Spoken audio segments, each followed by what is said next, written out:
Christine Vernet, je suis vigneronne à Condrieu depuis un petit peu plus de 20 ans et je reprends derrière 2 générations, mon grand-père et mon père. C'est mon grand-père qui a planté les vignes sur lesquelles nous sommes. C'est vraiment mon père qui s'est installé en 1953 qui a développé et redonné vie à ce vignoble, cette appellation Condrieu. Même si j'ai grandi ici, comme je suis une fille, on n'attendait rien de moi.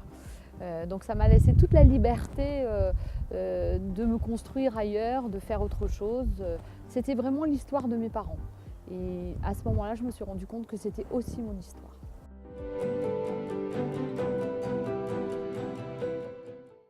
Alors le domaine aujourd'hui s'étend sur 24 hectares, sur 3 appellations, donc Côte-Rôtie, Condrieu et Saint-Joseph. Alors ici, nous sommes au cœur du coteau de Vernon.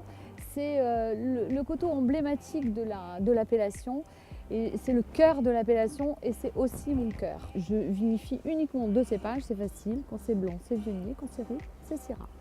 Je me suis engagée dans une culture biologique. À Condrieu, c'est un granit à biotite. C'est un granit à mica noir qui permet aussi à la vigne de s'implanter comme dans tous les granites, mais d'avoir une expression.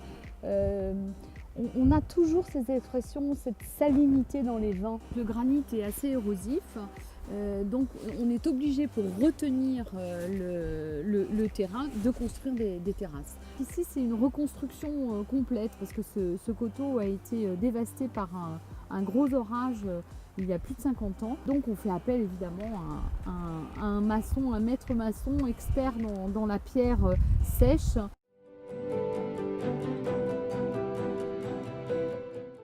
J'ai aucun systématisme, c'est-à-dire qu'en fonction de mon raisin, de l'année, du millésime, j'adapte. Pour le coteau de Vernon et les Chaillés de l'Enfer, c'est mis directement en barrique. Et ensuite, donc c'est fermentation alcoolique et malolactique et élevage en barrique. Nous sommes dans Méché, donc qui se situe en haut des coteaux de Condrieu, qui reçoit principalement les rouges. Alors sur le haut, on a l'arrivée du raisin, les pressoirs pour les blancs et toutes les cuves pour les vins rouges. Alors ici, nous sommes passés vers les blancs. Donc ça, c'est les Condrieu et les Viogniers qui sont vinifiés en foudre ou en cuve-bois.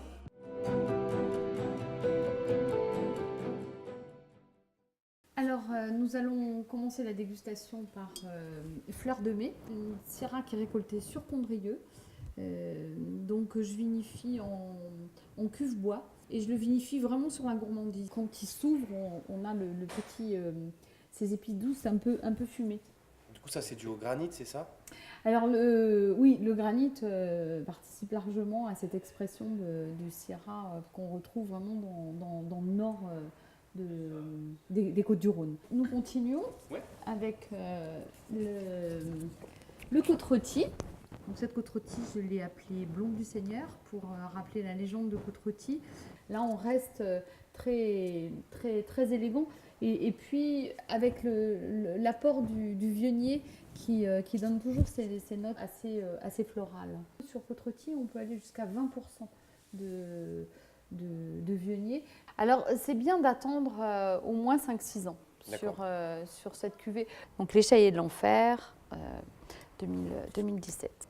On sent le côté terroir qui est déjà mieux marqué, son empreinte. On a un peu ce côté, quand on dit floral, moi je trouve un peu plus exotique, un peu litchi.